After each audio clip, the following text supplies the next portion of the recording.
Oh my word, I had no idea I was going to come across this today. Artisan pork pies. I've got to have one, haven't I? Hello, it's Ed. Thanks for joining me. I hope you're well. You find me in a very excited state right now because I've just been to collect this parcel which has arrived from eBay for me, and this is a camera which I have lusted after for more than 20 years, and I'm really excited to open this, and I'm going to open it here on camera with you now, and then I'm going to test it fully during this episode. I have an unexpected unplanned trip over to Huddersfield to take care of some family business in the next couple of days, and I'm going to use that opportunity to go and shoot some pictures over there while I have to be in the area. So I will do that, and I will also, as is always the case with me, have a little ponder and philosophize along the way. And what I'm going to be talking about in my pondering is, do you need professional kit? So that might give you a clue as to what is in this box. Right, let's get it open and see if there's actually a camera in here or just a lot of sawdust. Could use scissors, couldn't I? But I was never one to do things properly.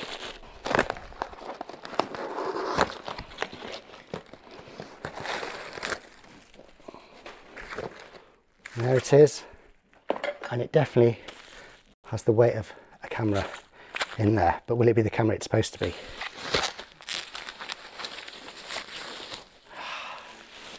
There is the beauty that I have waited 20 years to hold in my hand. The Canon EOS 1, Canon's professional camera, the first of the line.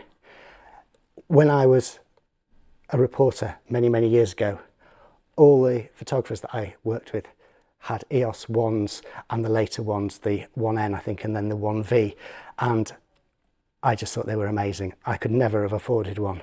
I picked this up for £100 from eBay, thereabouts, and I am going to give this a good try. I hope it works. Obviously, I think it's from about 1989. It could be a bit later, but that's when they started bringing these out. So I imagine the shutter has been through a fair few actuations and may not be absolutely brilliant, but I hope it's still working. It was sold as working. There's a 30-day returns on this, so it'll be going back if it isn't. But yeah, it's looking the business. So what I'm going to do is I'm going to load a Kentmere 100 film into this. Once I've checked it's working, is there a battery in it? Let's see. Let's switch it on and see if anything happens. Doesn't look like there's a battery in here. Let's have a look. I need to open the bottom. So that is where the battery should be, in there. So there is no battery. Unsurprisingly, since I only paid £100 for it, and they're usually priced slightly higher than that, you never get anything for free. So I need to get a battery, and then we will give this a proper test. So I was just about to go and buy a new 2CR5 battery, about £7 or £8, probably £8-9, because I was going to have to buy it not online because I wanted it straight away. And then I realised, of course, it doesn't have to be a Canon camera. Do you remember this? I got this at the car boot sale. It cost me a tenner, was it? I can't remember. I think it was less than. But it actually came with a 2CR5 battery in it. So that's just paid for itself straight away. Beauty of having too many cameras. You've always got a spare battery, or you usually have. There was that time in Bristol.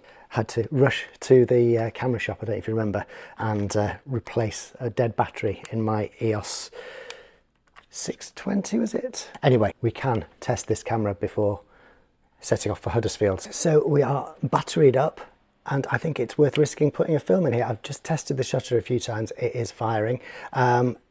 I've tested the dials. They seem to be working. The back dial as well seems to be operating. All good. So let's put a film in and we'll be ready to go.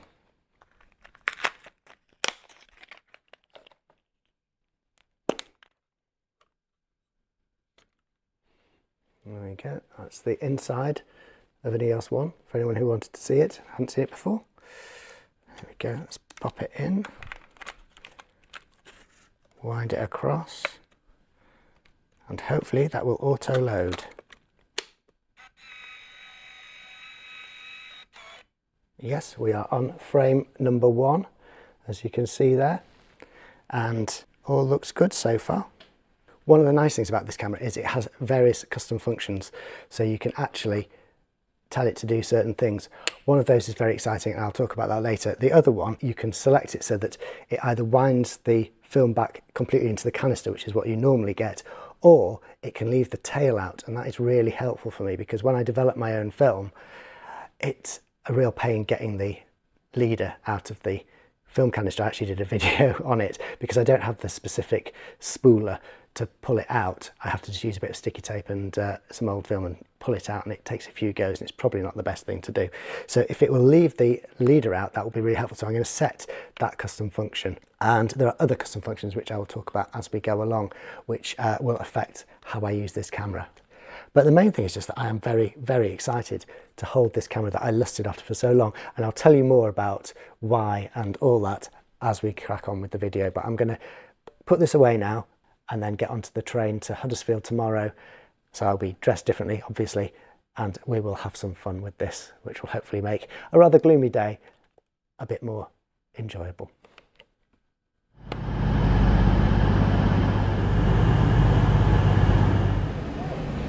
So I'm on my train to Huddersfield. I have my coffee, and I also have this, which I've now got the big lens on, and yeah, we are going full pro. I have noticed a few things about this, having checked it over after loading the film, and one of those things is that the LED in here is not quite perfect, but it's not anything that's going to affect the actual ability for me to use it, so hopefully that is all that's wrong with it and it's not going to affect anything else. I'm shooting black and white film. One of the things that is nice is that I don't have to worry about colour rendition because it's different lenses, but yeah, we're going to get some nice shots on the way to my meeting. And so I settled back to enjoy my journey across the Pennines and hope that there would be some decent weather waiting for me in Huddersfield. And when I got there, it wasn't looking too bad, at least there was no rain. Huddersfield Station's undergoing a bit of a revamp at the moment, but I was pleased to see when I came out of the main entrance that the station building is still looking fantastic. So I'm here in Huddersfield, and I think the first shot should be the wonderful station building with all these fire and rescue trucks around it. Don't know if they're on exercise or something, but it's a bit interesting.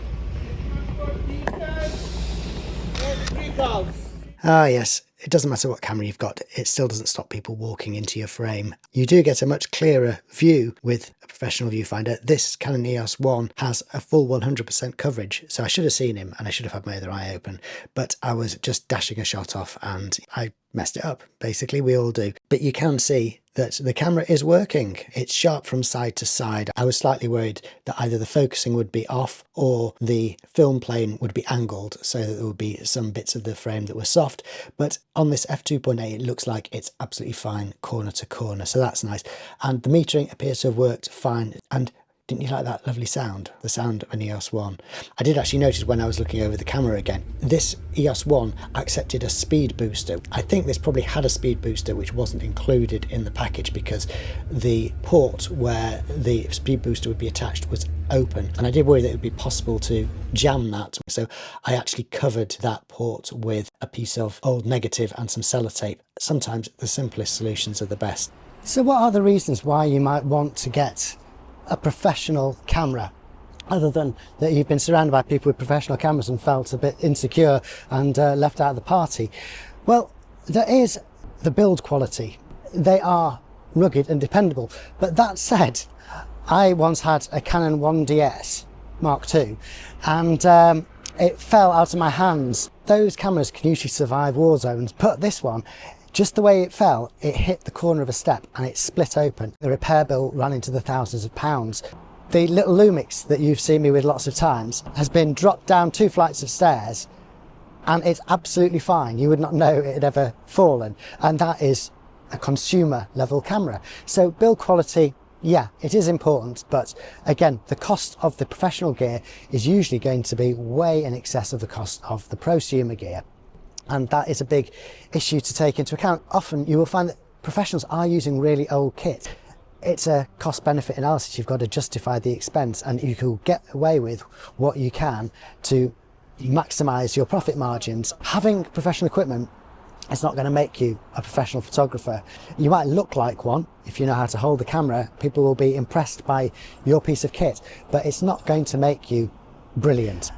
There is one really important reason to have a professional camera, and it's the flip side of that if anybody's ever been kicked out of a gig or told to stop filming because they've got a professional camera, it's how you look and how you appear. If you've got a professional camera, clients and the people you're photographing will have faith in you, they'll have confidence in you, they'll think you're a professional often, so you will get a better result and you'll be accepted. And so it's all about perception, it's how people view you, and sometimes it's how you view yourself, and having that equipment might give you the confidence that will make you a better photographer on the day. So I'm not saying you shouldn't get a professional camera, I'm not saying that there's no need for them, but I think a lot of people get a professional camera when actually it's not what they need, and sometimes there is too much and it's too confusing, and they'd be better off with just a simple prosumer camera. That said, I am really loving having this. I'm really enjoying it. And although I have found a few faults with it, of course, so long as the film is coming out okay, I'm going to be very happy that I paid 100 quid for it. And so I set off into Huddersfield to take some shots. And just before I show you some of those, I want to say professional cameras are often big and bulky, and that's something I didn't mention. For street photography, yes, there's the Leica, which is a professional camera, but to be a professional street photographer, if there is such a thing, you're probably better with a prosumer piece of kit. It's pretty impressive that I could do this all one-handed, isn't it? I've still got some muscles in my arms. So here's a shot I took at the Huddersfield Open Market, which is actually closed. It was a Wednesday. I seem to be really good at picking days where markets are closed to go and shoot markets. But you can see that the results of this photograph are very sharp, very clear. There is good contrast, even with my not perfect black and white processing, again using some exhausted chemicals because I was in a bit of a rush to get this video out. But you can see that the camera has done a great job, and it's because it's metering really well, it's because the autofocus is working sharply, and I'm able to see exactly what I want to shoot. And that is something to be aware of when you are trying to decide between professional and consumer kit, is the end result. You know, one of the things about using professional equipment is you should be able to rely on the quality of what it's doing. And that doesn't mean the quality of the photographs, because particularly with analog photography, when you're using film, a lot of that's to do with the quality of the film that you're using, whether you're putting a portrait in it or a colour plus, etc. So this would look good in colour. I've got black and white film, but I'm going to waste a shot on it just to see. So yes, this is definitely a waste of a shot, but it kind of makes my point that however good a camera you've got, if you've got the wrong film in it, if we're talking analog photography, you're not going to get a great result. It's the impact of the lens and the film that are going to give you that lovely photograph rather than the body. Obviously that might affect whether you can take the shot and the number of frames per second that they can shoot, but it is about lens and film. And I was always told when I was doing analog photography back in the day, it was more important to get a good lens than to get a good camera. Things are different in the modern day when you're shooting digitally, because obviously the quality of the sensor in a professional camera is likely to be better than the sensor in a prosumer camera, although obviously an early generation professional one may not have as good a sensor as a modern prosumer one. But you can expect that a professional sensor would have a higher dynamic range, greater bit depth. The sensor is the film in a modern camera, and that really does make a difference. So I'm waffling on a bit, but just to say one of the advantages of many professional cameras is the ability to do a mid-roll rewind. You can do that sometimes on a prosumer camera, and I could have wound this film back, put in a colour stock, shot in colour, and then got back to my black and white stock if I'd wanted to, but I didn't actually have anything with me.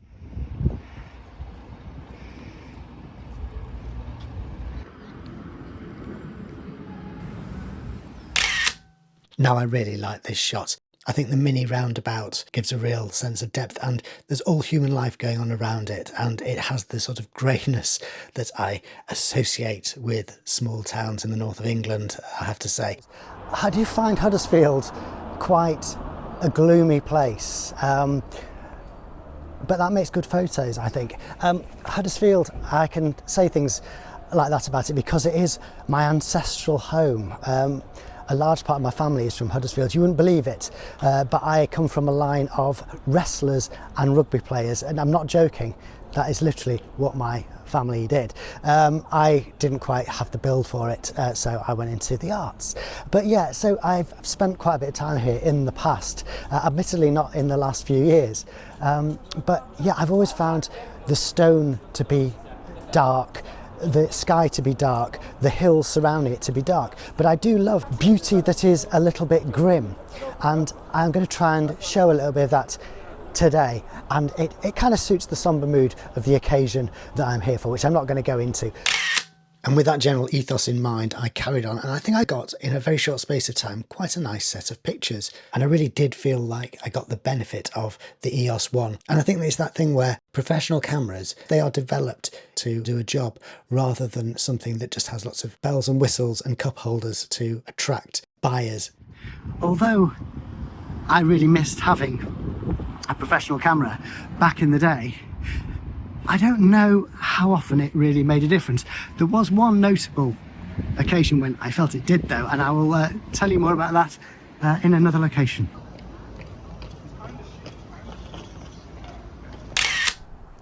So I am enjoying the feel of this in my hands. The ergonomics are fantastic, the dials and everything. I'm really enjoying it. It's making me feel free.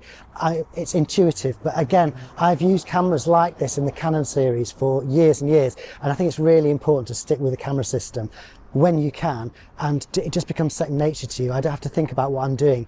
It's so simple, and it is a simpler camera because it's an older camera, but it's also just really intuitive, and that is the sort of thing that professional level gear often has, because it's created with the input of professionals, and it's to make them be able to do their jobs effectively and efficiently. So you can be sure that a lot of R&D has gone into this, and that does filter through to the prosumer level as well, but it's never quite at that level. Sometimes older professional gear I find to be better in that way than the most modern prosumer gear, even though the resolution may be higher, the specs may be better. There's just something about the professional gear which makes me feel like I prefer that. And just to give you an example, I went on a holiday with a group of photographers once, and they were all pro photographers, and they had their Canon EOS 1s and equivalents, and I at the time was not a professional photographer, and I had my ancient Praktica with a kit zoom on it, and they got the most fantastic photographs. I didn't. One particular moment I remember was when there was a big lightning storm, and they got these wonderful shots, and I just got a blur of weird images and flashing lights and streaks, and maybe mine was more artistic, but theirs was what we were all going for. And part of that was because they had the skill, part of it was because they had the equipment, but the main thing is that they had the skill with the equipment. They were so at one with their cameras that they didn't need to think about what they were doing. They reacted to the situation instantly in a way that I just couldn't. But hopefully nowadays I can, even with my aging brain and all that, my body, I can still get some good shots with this, I hope. Let us crack on and see if we can. So I found this sort of arty area on the edge of Huddersfield, and you know, I can't resist an empty shop window with some mannequins in. It just appeals to me, and I think in black and white it will be even more weird, sad, melancholy, you know what I'm trying to say.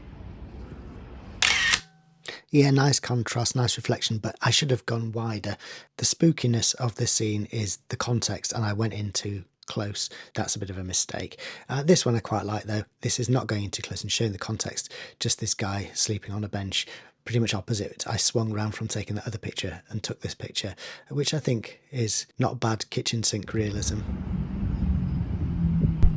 One of the things I really like about this camera is this control dial at the back. Now, a lot of the prosumer versions of the camera have a button that makes this dial act as if it had that dial by holding it down, but to just have those abilities at those two fingers is just really nice. And also the ergonomics of this camera, it feels wonderful in the hand. One of the things I really like about professional gear is the amount of customization that you can get. And one of the things that I really love about this is the fact that you can set this button here to be the focus rather than half pressing the shutter button, and that means that I can lock focus and then move around, and I've always really loved that, and it's really nice to have that opportunity with this camera today, and I think it's helping me get better shots. I'm here in what I would call a suburb of Huddersfield. It's a place called Brighouse. Yes, Brighouse was the place that I had to visit on this trip, and it was the reason for me being in the Huddersfield area. So I wasn't expecting much to photograph there, but actually it was surprisingly interesting, and I got a few shots there before I headed back into the centre of Huddersfield itself. It's actually got lots of interesting stuff for my kind of photography. There's an old brutalist building over there, some sort of mill, some sort of factory. There's a weir over there, and I think it might make a couple of good shots utilising black and white film and the power of this fantastic EOS 1. So I'm just shooting down into this valley, and one thing I have noticed that I kind of miss is when you use the back button to autofocus, there isn't a lighting up of the autofocus point, probably because there's only one, to confirm that you have locked focus. You've got to do that visually. You could have the sound on which goes beep beep, but I don't like having sounds going beep beep, so I've just got to hope that I've got the focus. I think there is actually a symbol somewhere, but it's not clear that you are locked on focus. But I suppose they think you don't know which point is locking focus on, so why show it? And I do say I like a clear viewfinder without lots of detritus and extraneous information in it, so I guess I can't really argue, can I? And yeah, the focusing looks fine, doesn't it? I really like this shot. And I got this one as well of a flock of birds murmurating above the brutalist building while a fisherman wandered down the canal. But of course the highlight, which you will know from having seen the first frame of this video, was the pork pie. I had no idea I was going to find a fantastic pork pie for my A to Z of pies in Brighouse. I've just been in and got my gourmet pork pie, and it is warm. She asked me if I wanted it warm or cold. She confirmed it was made on the premises by their own fair hands, so really looking forward to it. I just need to get hold of a drink to have with it, and then I'll find somewhere to sit. So I've just been to a little place called The Shrub to get a flat white, and I'm going to have this with my pork pie. I'm doing an A-set of pork pies, and this one is from Le Gourmet. Oh. A gentleman just walked past and asked me what I was doing as I was photographing a pork pie. I'm doing an 8 set of pork pies, and I said I got this from Le Gourmet. He said, oh, I recommend that, so I have high hopes of it. Just cracked it open, and there's a nice liquidy jelly because it is warm. You got crispy crust, soft crust, moist, succulent, well seasoned. Look at that. That is a fantastic pie. That is what I aspire. I'm going to have to go 9 or 10 again on this one.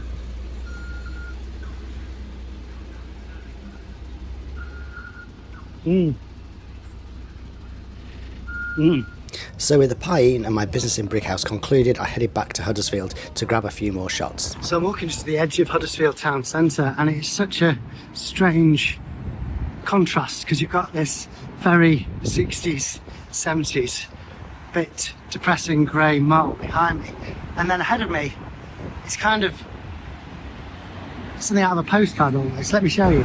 Okay, picture postcard may be pushing it a little bit, but the contrast is real, and it shows that the camera is working really well at this point. Everything sharp, everything in focus, everything working as it should. And yes, this one would have been loads better in colour, but it's a nice geometric nonetheless, and I'm glad I took it. There are lots of interesting buildings to photograph in Huddersfield in various states of disrepair. This one I particularly like the name, and this one just such a great example of one of those awful slabs that were built not so long ago, which is starting to look kind of nice in comparison with what we're creating today. But yes, I was saying that the camera was working absolutely perfectly. Almost. That was very odd. It just rewound at number 31. The battery did get loose at one point, so maybe that's it, or maybe, I do hope it's not a problem. Let's see if it's left the tail out anyway. Well, it has left the tail out, that's good. And you'll be relieved to hear that when I got back, I shot an old roll of film through the camera and there were no problems. So the battery getting loose because I hadn't tightened the screw, it must have interrupted the power supply and it confused the camera and made it think it had shot fewer shots than it actually had. When I was processing the roll, it seemed to be wound very tightly. So it might be part of the fault lay with the roll of film that I used. Every so often you get a roll that's very tightly wound. It may have confused the camera into thinking it was at the end of a roll. So that brings us to the end of another video. I hope you've enjoyed it. I hope you've taken something from it, my ramblings on whether you actually need professional equipment or not. Let me know what you think. As always, in the comments, really helps me out. You could do me a real favour by liking, sharing and subscribing, and I will catch you again very soon. Until we meet again, do take care of yourselves, enjoy your shooting. Bye for now.